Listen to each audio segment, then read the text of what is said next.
The North Star. Among the multitude of stars in the universe, there are a couple that are of great importance to people on Earth. The Sun, of course, is one of them. The other is known as Polaris, the North Star. Polaris is special because it is the only star that always appears to be in the same place in the sky. Therefore, Polaris is a great compass. When people in the northern hemisphere of Earth look toward Polaris, they can be certain that they are facing north. The permanence of Polaris in the north sky has helped countless people find their destinations. Before the invention of modern navigation tools, mariners relied on Polaris. From the top of their hulls, sailors would look for Polaris to figure out their place at sea. They figured out the angle between the star and the horizon to determine their latitude. As long as the equations weren't erroneous, the results were very reliable. Polaris also let sailors determine north, south, east, and west. By knowing directions and their location, mariners could easily navigate their ships. To those who sail at night, volatile storms and dark clouds were more than nuisances.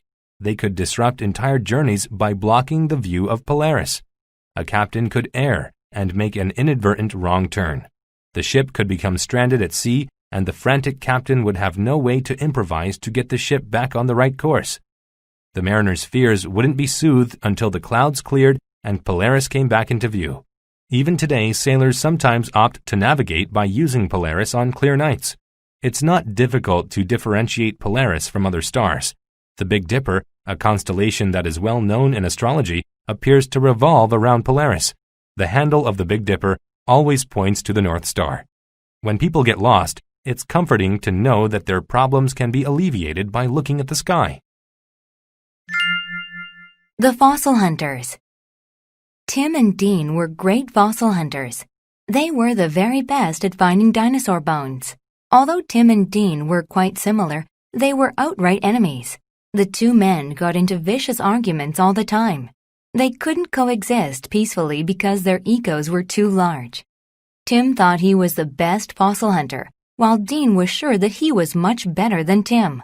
One day, Tim was searching for fossils on the periphery of the city when he discovered a huge bone. He had never seen anything like it. He took a shovel and carefully excavated the dirt around it. As he dug, he uncovered more jagged bones. He realized that he had found an entire dinosaur skeleton. Tim couldn't conceive a plan to remove the huge skeleton all by himself. Such an endeavor would be too arduous. He needed help. He tried to think of people who would be capable of helping him remove the skeleton without breaking it. The only person Tim could think of was Dean, his enemy. Tim ran into the city to find Dean. Tim found him and said, "Dean, I found the skeletal remains of a huge terrestrial animal, but I can't get the skeleton out by myself. Will you please help me?" Dean thought that Tim's claim might be dubious. He replied, "If you're serious about the skeleton, I'll help." Tim excitedly showed Dean the skeleton's locale. They worked together to carefully remove each bone. And to keep the bones together, they tied them with elastic strips. When they were finished, they had attained a perfect skeleton. They used plaster to make a mold of the dinosaur's skull. They engraved their initials into it and gave it to the curator of a local museum. Tim and Dean found out that they could work very well together. They decided to end their feud and become friends. By combining their talents, the men became even greater than they were before. Dressed to excess. If you traveled back in time to the 1700s in Europe, you would laugh when you saw how the aristocracy dressed. Soon you'd realize, though, that the aristocrats of Europe were very serious about their appearance. The predominant style in women's attire was enormous dresses. They were often 3 times larger than the wearer. Ladies even used pads to enlarge the appearance of their hips and shoulders. On the other extreme, the aristocratic women made their waists appear extremely thin. It took several maids stretching fabric and pulling straps in order to get a lady's waist to the proper thinness. These ladies could barely breathe and often fainted. Pale skin was also a craze, yet this too was done in excess. One could not simply be pale. Instead, she needed to look as if she had anemia. In order to look paler, ladies actually cut themselves daily so they would bleed. The hairstyles, however, were the hallmark of women's fashion. These stood a meter high on the ladies' heads. The columns of hair were a ridiculous tangle of wigs, jewels, flowers, and even stuffed birds. Men's fashion was similarly absurd. Today it would probably seem very feminine. Reputable men wore wigs of long curly hair. Their shoes had large soles or high heels so that they could walk high above the filth on the streets. Furthermore, just like the ladies, the men wore lipstick and put rouge on their cheeks. Their clothes were brightly colored, often purple and pink. They were made from the finest of fabrics and decorated with jewels and lace.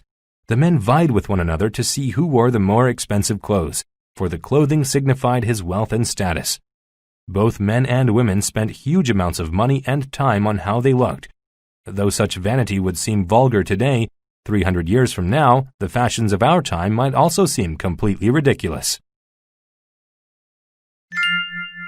The butler's bad day. The superintendent of civic projects was a busy man. He worked every day of the week and had fancy parties at his house every night. However, if there was someone busier than him, it was his butler. He worked all day organizing the superintendent's parties and then cleaned up after them late at night. Hence, while the superintendent slept soundly, snoring loudly in his bed, the butler was still awake. Sadly, though the butler was always overworked, his profession's intrinsic nature demanded he never be outspoken. Therefore, his employer never knew the butler hadn't slept for several days. On any day, the butler might make a mistake. One day, the superintendent said, "This particular party is important. People from the ministry are coming. Everything must be perfect." The butler began preparing at once. First, he went to the attic to get more chairs and tables. But on his descent, he realized he needed to make the food. A gourmet dinner was necessary for such a party. He boiled water in a kettle for soup and chopped some beef into chunks. Just as he was starting the soup, he remembered that he had to sweep the veranda. As he was sweeping the veranda, he realized that he had to clean the sauna. By this time, the first guests had arrived. The veranda was still dirty. There were not enough chairs for the guests to sit on, and the soup tasted too pungent. Some guests were dissatisfied. They started to make a fuss, and the party was filled with a din of complaints. The superintendent's party was a disaster. He wondered why his butler had made so many mistakes. At last, the butler admitted to being exhausted. His boss felt pity for the butler. He had no idea the butler was so tired. He said, "You should have told me earlier. Then we could have avoided this whole ordeal." A bet. Russell finished running a relay and joined his friend Becky in the cafeteria. He asked, "What's for lunch?" "Sesame chicken. It's okay except the meat's charred. Oh, and watch out for the chili peppers," Becky said. "Chilies don't bother me," said Russell. "My stepmother says you should be careful with them," replied Becky. An argument ensued about eating chilies. "Chilies aren't so bad. I bet I can take more bites of this chili than you," Russell said. Becky was wary of eating the pepper. Despite her reluctance, she didn't want to say no to the bet. She wavered about whether to do it or not. She negotiated the details. "What will the winner get?" she asked. "The loser has to carry the winner's books for a year. I'll even let you go first." Becky replied, "Fine, but to clarify, you'll carry my books for the entire school year, right?" Russell restated the agreement. "That's right. I'll carry your books all year if you win," which you won't. His dogged persuasion convinced her. The chili looked benign, but Becky knew it could cause a lot of pain. She bit the bottom of the pepper. Surprisingly, she felt nothing. "My turn," said Russell. He bit the middle of the chili. Immediately, he seemed to be in distress. He gasped, and his face alternated between brave and pained expressions. He experienced an overdose of spice. He was on the verge of tears and finally let out a horrible cry. "Take this," said Becky, handing him her drink. "That was awful," he said, continuing to sip from the glass. That night, Becky researched chilies. The next day she said in an apologetic voice, "I read that the hot part of chilies is in the middle, where the seeds are. I'm sorry, I feel like I cheated by going first." Russell was relieved. Not only did he learn something new about chilies, but he learned that Becky was a good friend. Amazing Komodo dragons. Once, a British Gazette had an unusual story. Scientists at a zoo made a discovery about Komodo dragons. Komodo dragons are giant lizards that grow up to 2.5 meters long. A female lizard at the zoo had babies. However, it had never been around a male lizard in its entire life. After the scientists publicized their discovery, many people thought it was fictitious. But it was true. It was discovered that female Komodo dragons can have babies without the help of their male counterparts. This contradicts what scientists know about how most animals have babies. In most cases, there are many things that can obstruct this type of reproduction. For example, adult males and females carry different genes needed to make an embryo. If the genes are homogeneous, the babies are weaker and have genetic problems. Over time, the weakened species dies out completely. This makes it necessary for the male to be involved. However, scientists verified that when Komodo babies are born, their genes aren't the exact same genes as their mother. Also, they are devoid of any genetic problems. Scientists theorize that Komodo dragons developed the ability because it helps the species fend off extinction. If a volcano erupts, lava can kill all of the Komodo dragons on an island. However, as long as one female eludes death, she can prolong the survival of the species. Luckily, Komodo dragons are vigorous swimmers, so the surviving female can plunge into the ocean and swim to another island. When she comes ashore, she can reproduce by herself. Over time, the genes within the population diverge. Then, the sparse population increases. Once again, there is a surplus of lizards on one island. Scientists think that this may be how the lizards took over all of the islands in that area. Greek Magical Papyri. The Greek Magical Papyri is a collection of writing about magic. After it was found in the Egyptian desert, it took experts years to decipher it. The text was written in at least 3 different ancient languages. After many years, experts realized it contained a number of spells that varied greatly in scope. The most common types of magic in the collection dealt with healing illnesses like pneumonia. Some spells also gave advice for treating people with mental illnesses, such as those who became psychotic. Some spells asked for unusual things, like crocodile dung. But botany was an important part of the magic. Many healing spells gave instructions on how to use herbs and plants that were believed to be therapeutic. For example, in order to cure arthritis, the book says that the magician should build an ornate altar.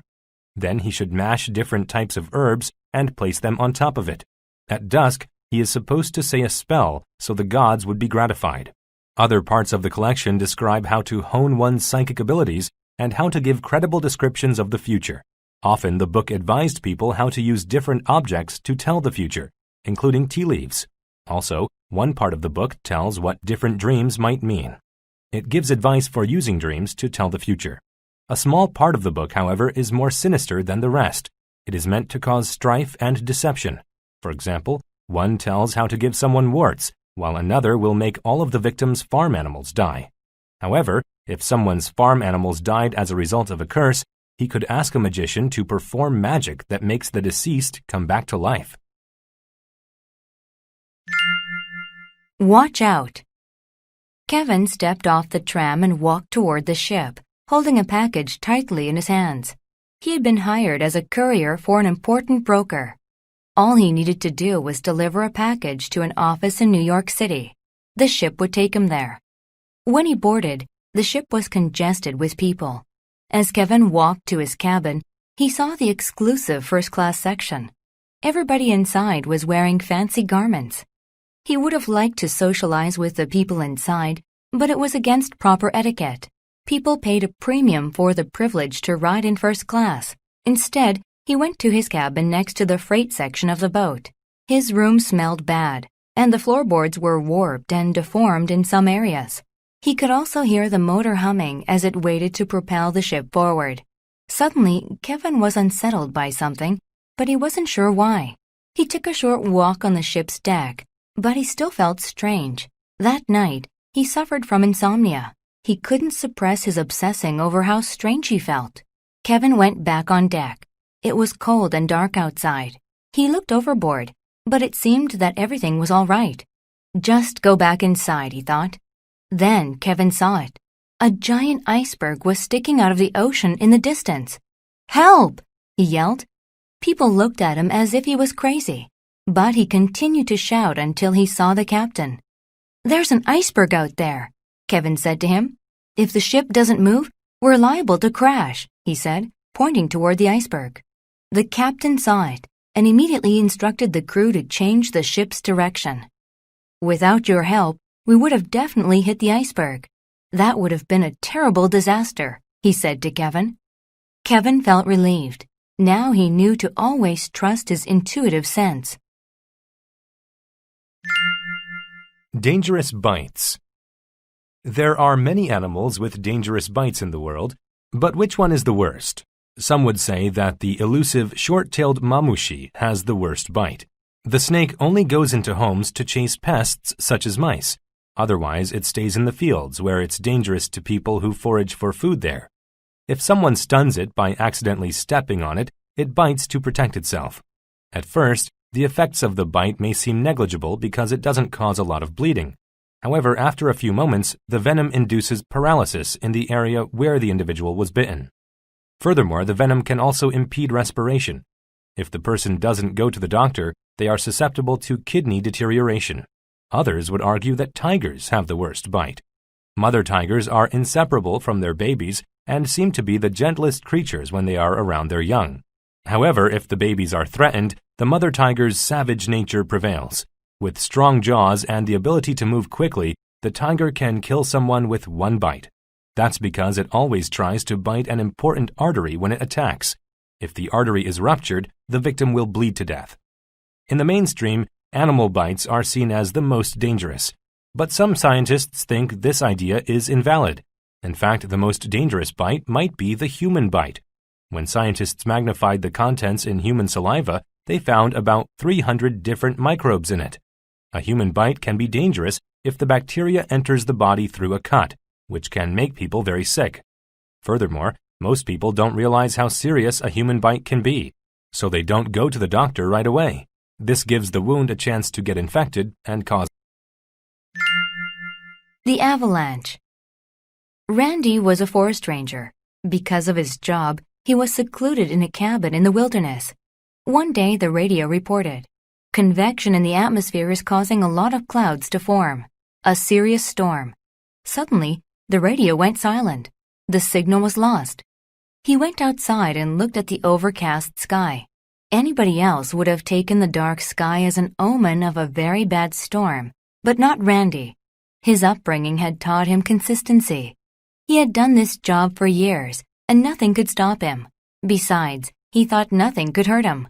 Today, he had a very important task to do. The snow was starting to pile up high on the mountain. If too much accumulated, it could cause an avalanche. But Randy had an apparatus to get rid of the snow. It used dynamite to shake the snow and make the top layer of snow come down. As the snow started falling, he thought about returning to the office until the storm stopped, but he decided not to. Suddenly, he heard a loud noise behind him. It was an avalanche. He started to run, but within seconds he was knocked sideways and buried by the snow and rubble from an old cabin that had been destroyed. An aerial rescue team came quickly. Randy was just a speck amongst the great pile of snow, but the team found him thanks to his brightly colored jacket. They quickly took him to a hospital. After a few hours, Randy woke up in the hospital. He looked at the sober faces of the doctors and saw his wife sobbing. "What's wrong?" he asked. He didn't remember what had happened. "You were almost killed," his wife said. "You broke several ribs, but the rest of you is still reasonably intact. You are really lucky to be alive," the doctor said. After 5 days, Randy was discharged from the hospital.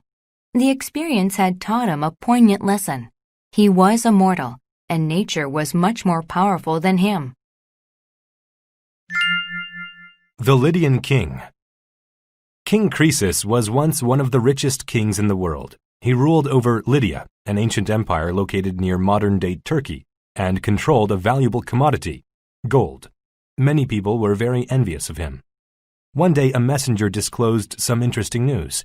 Political unrest in Persia had weakened the empire. Before then, the Persians had taken over many countries. Many leaders were scared of the Persian conquest, but King Croesus understood the dynamics of war better than most. He decided that it would be a good time to try to beat the Persians while they were weak. He advocated starting war, but nobody shared his sentiment. Then he asked a wise member of the Senate who was visiting from Athens. The sage didn't say whether he should attack the Persians or not. He only warned him that his good luck wouldn't last. Finally, King Croesus sent a messenger to visit the oracle, a special lady who could see the future. The messenger gave the oracle jugs of wine and baskets of lentils in order to make her happy. When the messenger came back, he was in a festive mood. "What was the oracle's prophecy?" asked King Croesus. The jolly messenger responded, "She said that if you attack Persia, you will destroy a great empire." The news filled Croesus with euphoria. After hearing the oracle's prophecy, many civilians enrolled in the Lydian army. The king marshaled his troops and prepared them for a war with Persia. Their morale was high because they were sure they would win. Soon King Croesus authorized an attack against the Persians. However, the Persian army was still very strong. After a few months of fighting, it was obvious that the oracle's prophecy had come true. By attacking the Persians, King Croesus had destroyed a great empire, his own. King Croesus should have considered the advice more carefully. The Butler. Greta was an elderly lady who lived alone in a huge, dilapidated mansion. The mansion was in terrible condition. It was covered with filth, and most of the furniture was broken. Plus, the kitchen sink leaked water all over the floor. Greta was too old to do housekeeping and repairs herself, so she hired a butler named Gordon. Gordon was a young, muscular man. His muscles were a testament to his strong work ethic.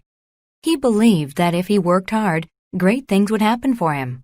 On his first day, he worked for hours cleaning and making repairs. He swept up mounds of dirt.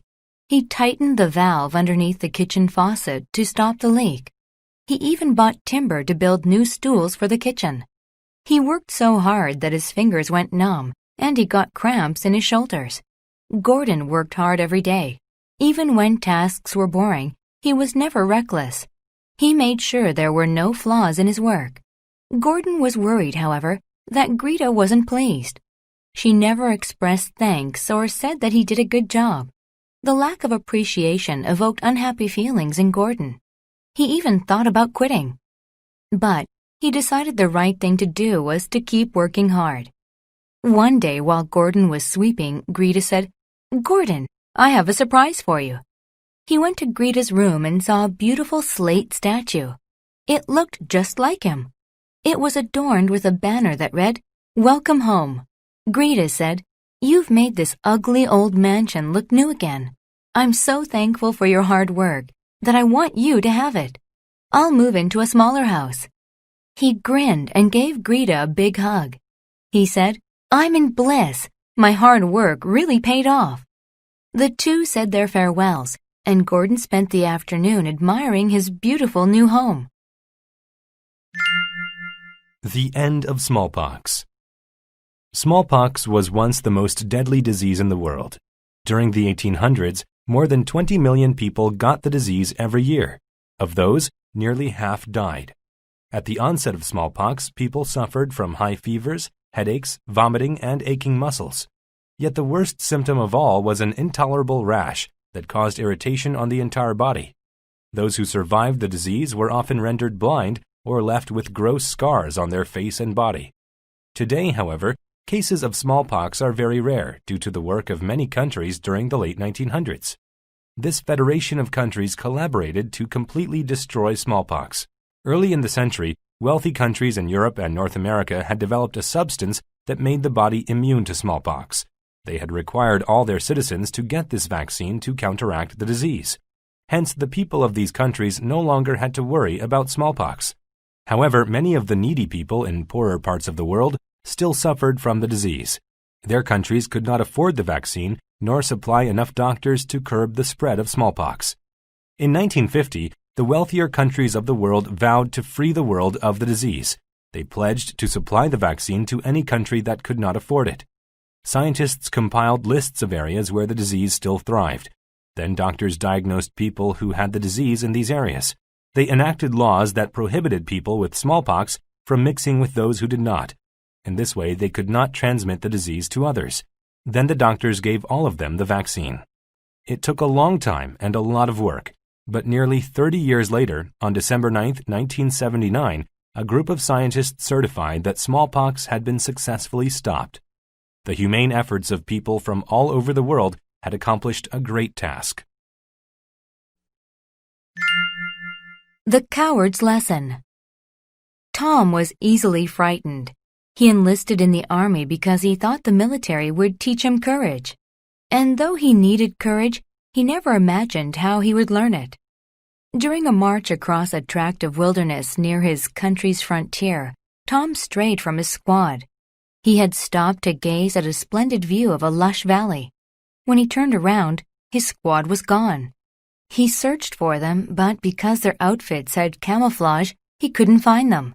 It was getting dark, and Tom grew weary. All he had was a knife, a boomerang, and his handbook. He made a camp for the night. It was cold and the ground was hard. He wished he had his cot and a blanket. Instead, he made a fire, wrapped himself tightly in his jacket, and fell asleep. A loud noise roused him from his sleep. What was that? He wondered. Then he noticed it. An animal of substantial size had left a print from its paw in the dirt. He sat closer to the fire and looked into the darkness. He imagined a large beast jumping from the gloom and attacking him. He shook so much from fear that it felt like the marrow in his bones quivered. Tom contemplated many different plans. He was hesitant to act. He decided to stay by the fire. But during his vigil, he heard more noises. He couldn't contend with his fear any longer. He knew what he had to do. He made a torch and followed the prints. He heard a twig snap very close ahead, but he bravely went on. Seconds later, he discovered what had scared him. It was only a kangaroo. Tom went back to his camp and slept. In the morning, he found his squad. He had finally learned courage. He learned that he had to confront his fear in order to conquer it. Epidemic in Zimbabwe. In August of 2008, a deadly cholera epidemic manifested in Zimbabwe. A severe health hazard caused the outbreak. There was an extreme lack of clean drinking water in the overcrowded urban cities. Garbage and chemicals got into the public water supplies and contaminated them. Since people did not have access to other sources, they had to drink the dirty water. The outbreak spread rapidly and infected almost 16,000 people.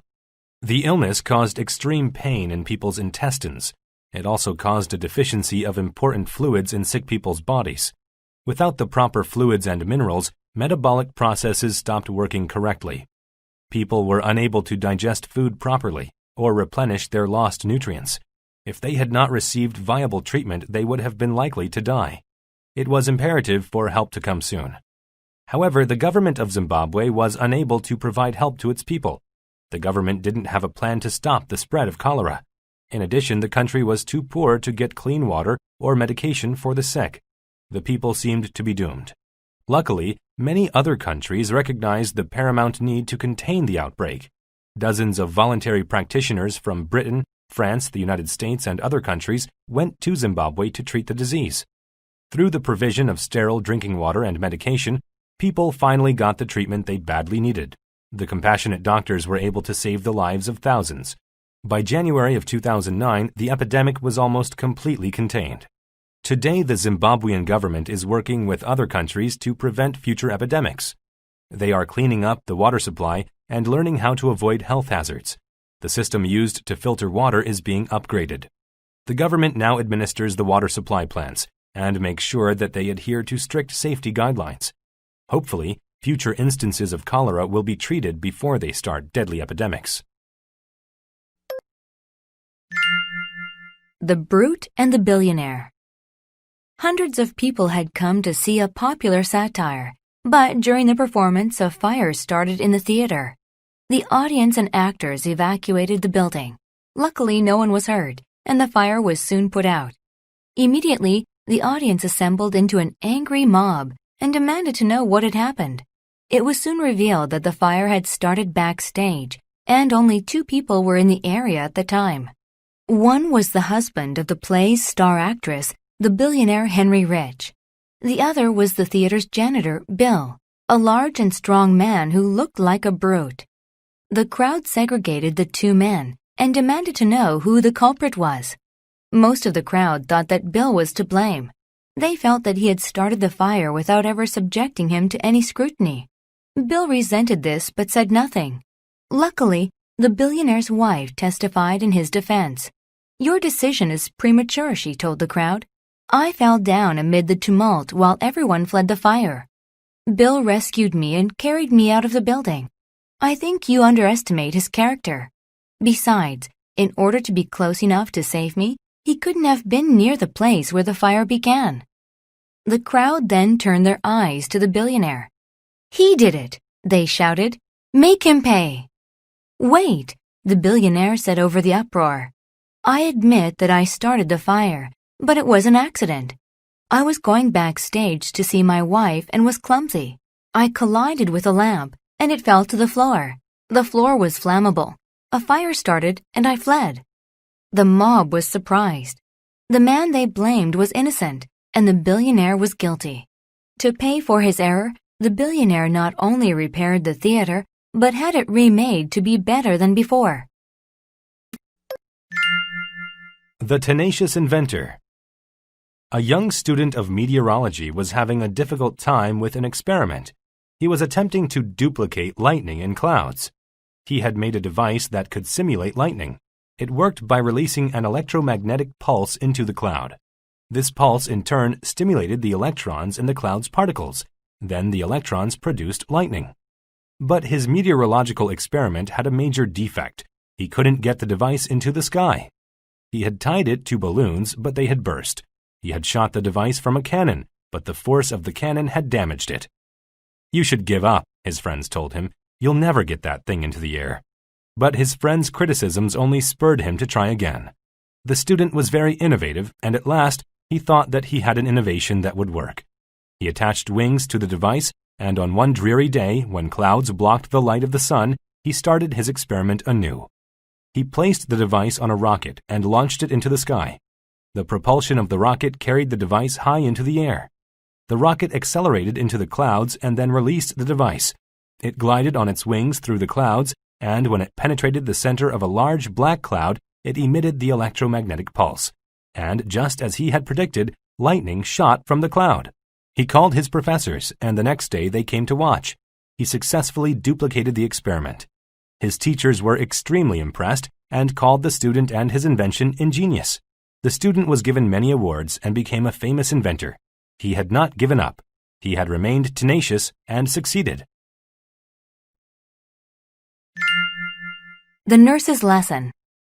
One of the children in the nursery was sick. The child's mother, who was usually quite vivacious and chattered constantly, was quiet and worried.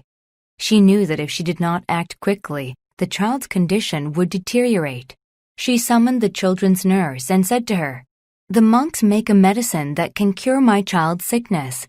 Please, hurry tonight to the monastery and get it." The nurse immediately hurried from the manor to get the medicine.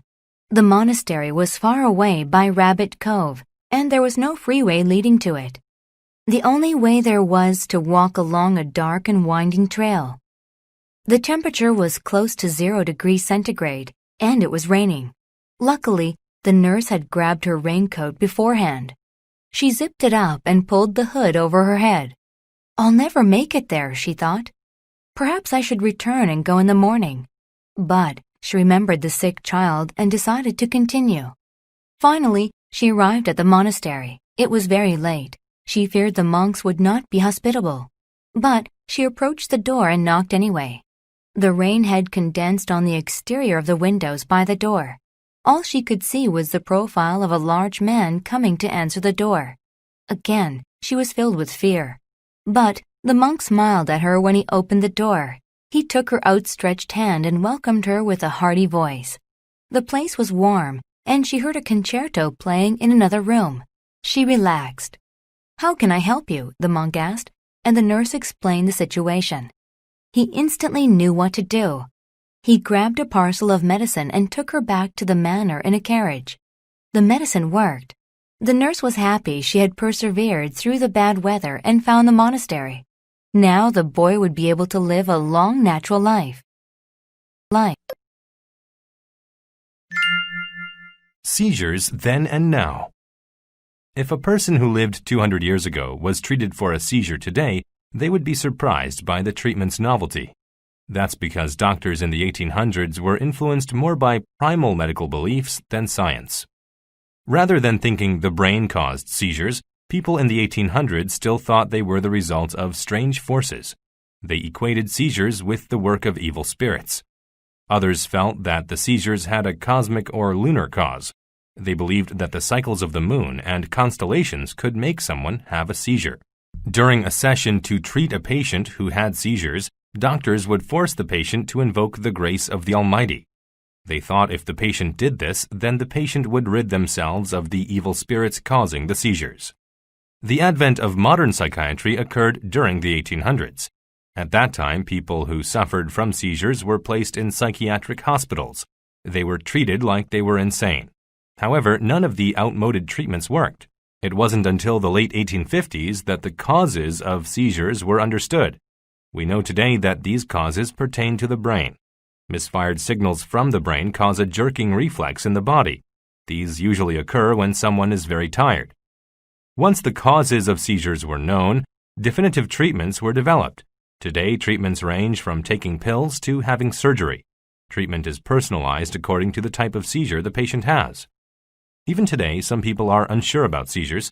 Their most common mistake is thinking that a person having a seizure will swallow their tongue. They often shove some utensil in the person's mouth. However, this doesn't help. The utensil often blocks the airway and prevents the person from inhaling. Yet most of the public no longer fear people who have seizures. Instead, they can now help and comfort a person if they have a seizure. The greedy bee. A young bee had passed his intermediate level exams. He now knew everything about flowers.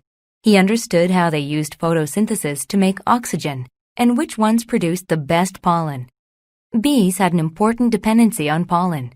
From the beginning of time, bees' eternal task was to gather pollen and make honey with it. Since he passed his exams, the little bee had earned his inclusion in the swarms that gathered pollen.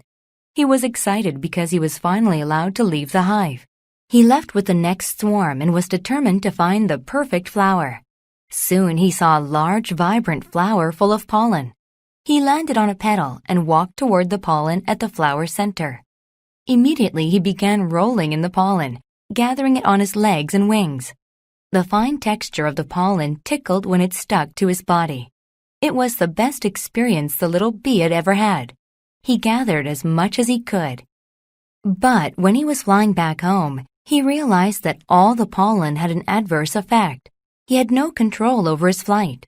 The intermittent wind fluctuated in power. He was blown to and fro. 1 minute he was flying straight, and the next minute the wind had reversed his course. He tried to dump some of the pollen, but it acted as an adhesive. He couldn't get it off. He became tired and fell to the ground. What am I going to do now? He thought. Just then his mentor landed next to him and began cleaning the excess pollen off the little bee. You shouldn't have taken so much, his mentor said. Finally, with the pollen off of him, the bee easily regained his strength, and like a phoenix, the young bee flew back into the air. When he returned to the hive, he turned to his mentor and said, I learned an important lesson today. I will never be greedy again. The Mayor of Sherman. The cosmopolitan city of Sherman needed to elect a new mayor. 2 men aspired to become mayor, Mr. Jones and Mr. Webb. Mr. Jones was a tall, handsome man. He was a phenomenal speaker and the citizens loved him. However, Mr. Jones didn't know much about running a city. He was a pathological liar who merely flattered people with his words. Mr. Webb was very different. He was a small, unattractive man.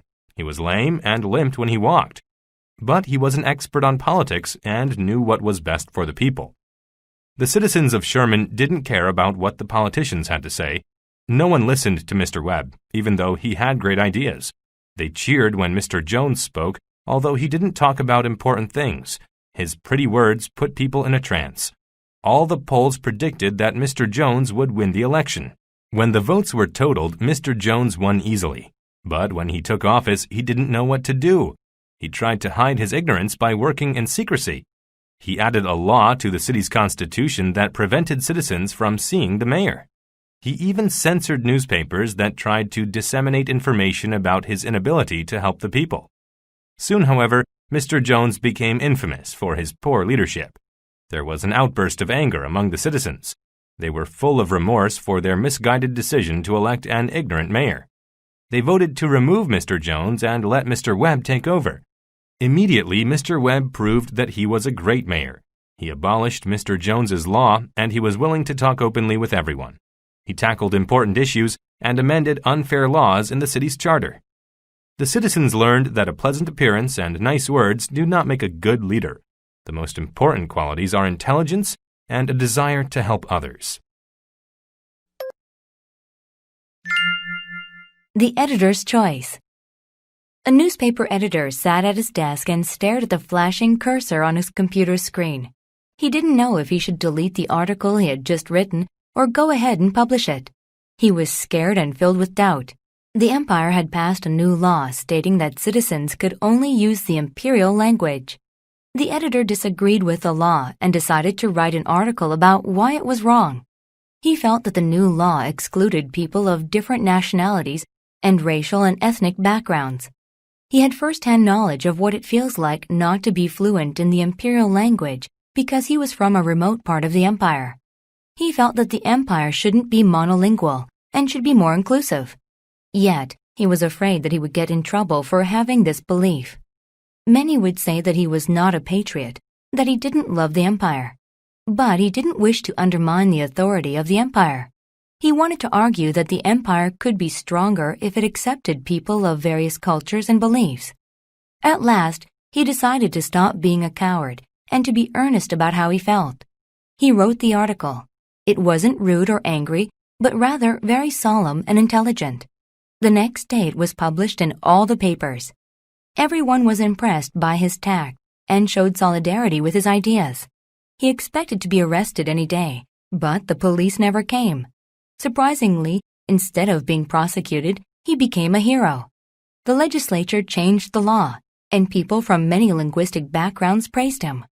Never be afraid to be vocal, the editor later wrote. If you think something is wrong, then stand up for what you believe. The Ice House. Last year, Eric constructed one of the world's strangest houses in the glacial landscape of northern Sweden. He called it the Ice House, a house made entirely of ice and snow. All of the beds, chairs, tables, and walls are cold, hard sculptures of ice. A group of architects and volunteers from all over the world traveled to the site of the Ice House and began its construction. The multicultural group journeyed through blizzards and frigid temperatures to reach the site. Once the builders arrived, there was an interchange of ideas and tools were allocated to each worker. An expert was selected to oversee the building process to make sure there was no discord between the workers. Once a plan was generated, they got right to work. The design was very unique. The builders couldn't replicate the design from normal houses. The first step was to build the walls and ceiling. The builders used a metal frame to help them build the structure. After the ice was in place, the frame was removed. The builders then created furniture and art pieces. Designs were carved into each piece. One worker carved big wavy lines, and another made tiny clockwise concentric circles. Finally, the workers carved small cavities in the roof and inserted colored lights. When the work was finished, the beautiful house was ready for a resident to enjoy. Living in the Ice House is an experience like no other. Eric stores his belongings in an ice locker and lays out a sleeping bag on his ice bed. At dinner, he dines on a delicious salad with crisp toppings. And for the main course, he enjoys appetizing fish caught from a nearby river. The fish are pierced with icicles and served on ice plates. After dinner, he gets ready for a cold night. The omission of heaters can be too much for his visitors sometimes. Luckily, there are warm rooms nearby, as a courtesy to people who get too cold. Preparing of the future. Overpopulation is a big problem in the world today. Too many people are crammed into cities and towns around the globe. Earth's population is about 6.5 billion people. This number is growing every day. In just 50 years, the population will be almost 9 billion. Many people worry that the Earth won't have enough resources to support so many people. One major reason for this is that wasting resources and polluting have become habitual behaviors. Industrial output results in polluting the air with dangerous fumes. Also, cars and machines waste a ton of important natural resources like oil and water. It's possible that the Earth may become so damaged that it cannot support a large population of humans. Another issue is the lack of useful land for cultivating crops. Even today, many people subsist on mere scraps of food and little water. In 50 years, many experts worry that huge numbers of people will starve to death.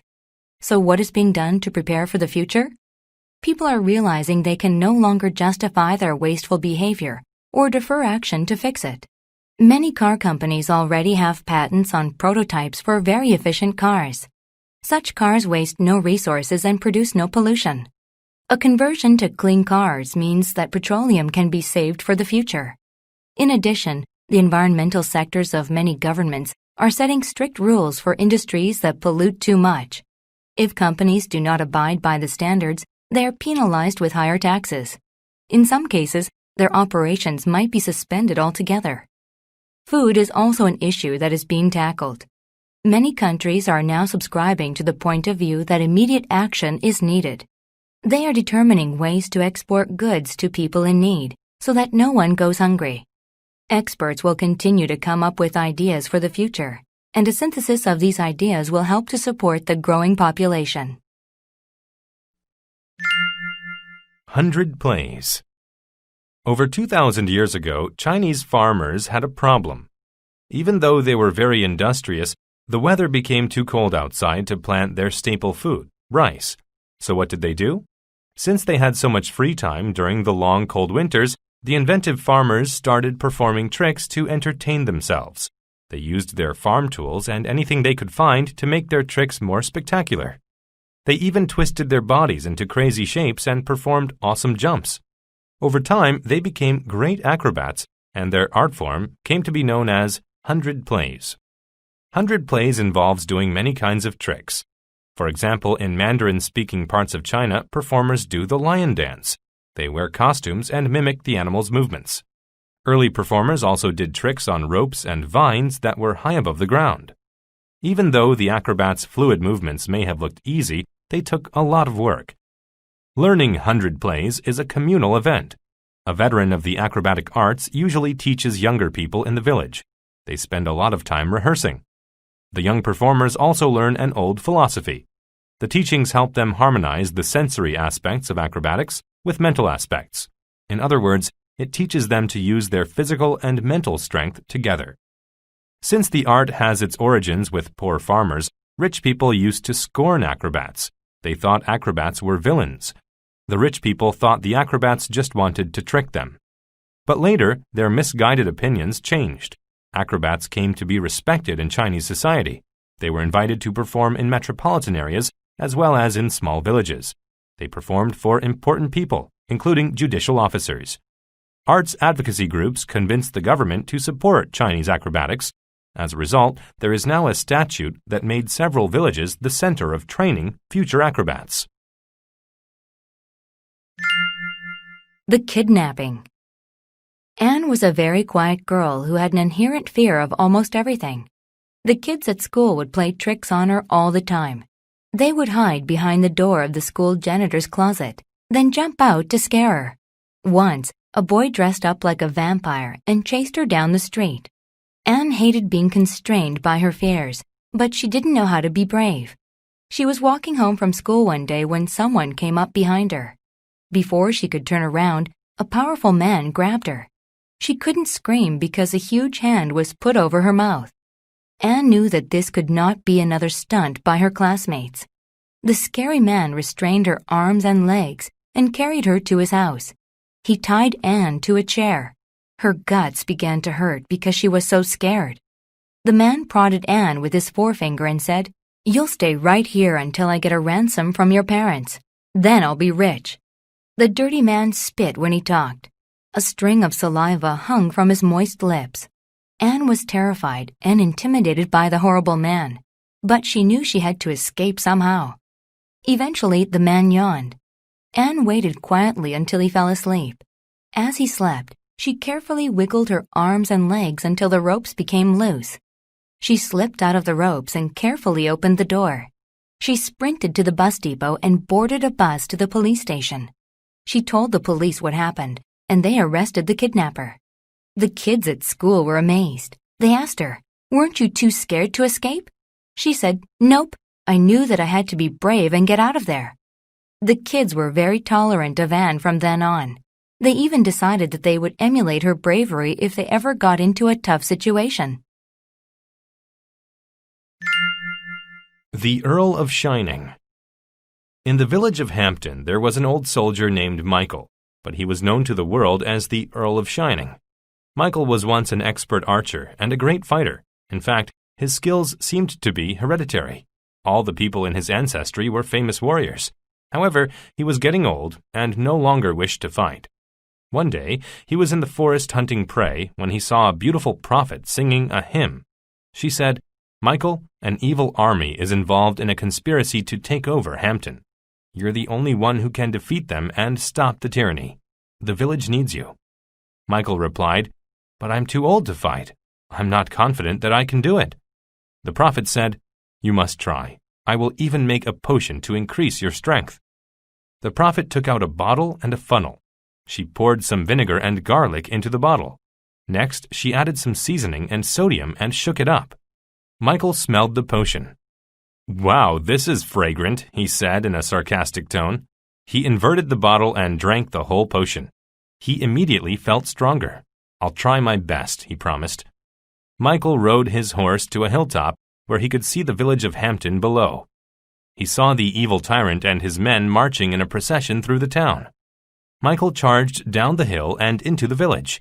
An enemy deputy officer shouted, "He looks as strong as an ox." It was an apt analogy. Michael grabbed the officer and threw him across the street with one arm. The rest of the officers screamed and rode away, and their army followed. The prophet reappeared. Michael said, "It's a good thing you gave me the potion." She replied, "But Michael, the potion was fake. Your strength really came from having confidence." Michael realized he really was still great. He just needed to believe in himself. The Lord and the Farmers. A wealthy lord was renovating his mansion. He had added another story to his home with large windows that overlooked the farmers' pastures on the eastern border of his land. Around the mansion, he then erected a great wall. He built an arch for the gate out of huge slabs of stone.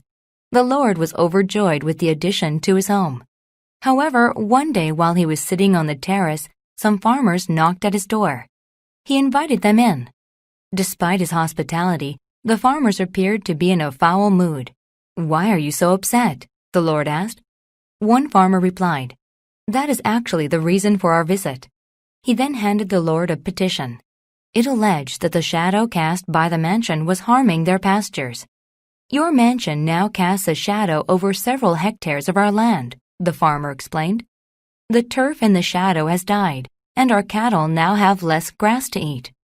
"It is too late for me to revise my plans," the Lord answered. "You will just have to live with a change."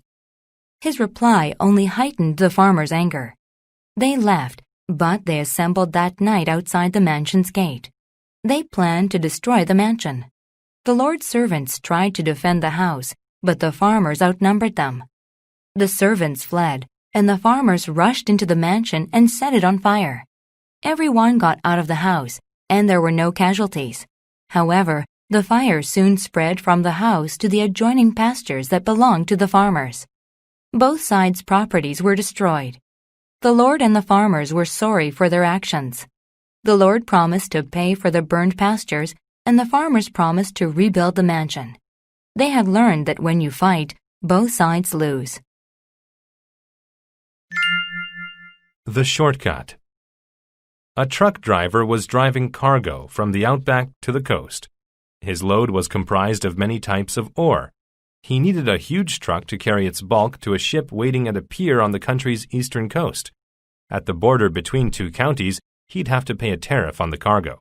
However, he could keep his money if he avoided the station at the border. He worried about getting in trouble for not paying the tariff, but the thought of extra money outweighed this concern. He took out his road map. To his surprise, it depicted a small road that had a dual advantage. It not only avoided the border station but also was a shorter route to the coast. He decided to take the shortcut. However, along his journey he soon ran into problems. First, he had to cross a small wooden bridge. His truck weighed too much for the bridge. It was analogous to an elephant trying to stand on a tree branch.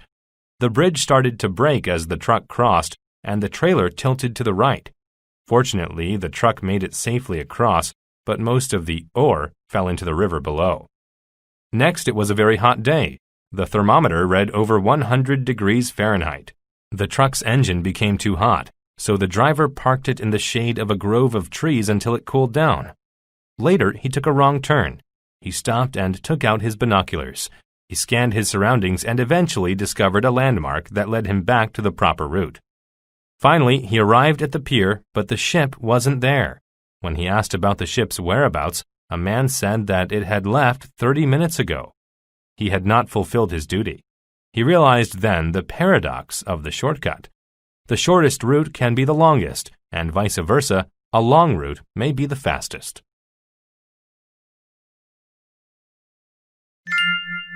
The Mad Hatter. One morning, Lucas sat outside with his grandfather. They looked past the gravel road that led to a natural reservoir on the delta. On the other side of the water, there was a cottage. "Does a ghost live there?" Lucas asked. "No, a Mad Hatter lives there," said his grandfather. Lucas didn't know what a Mad Hatter was, but the image of a scary man haunted him. Later, Lucas went for a walk in the forest. He collected pieces of amber and granite that he found on the ground. He looked at the moss on the trees and watched a bird peck at the ground.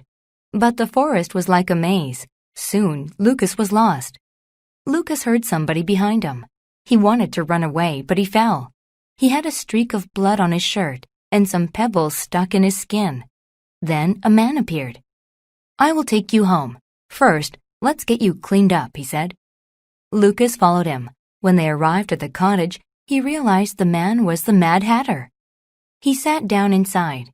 It smelled like charcoal, but it looked like a normal house.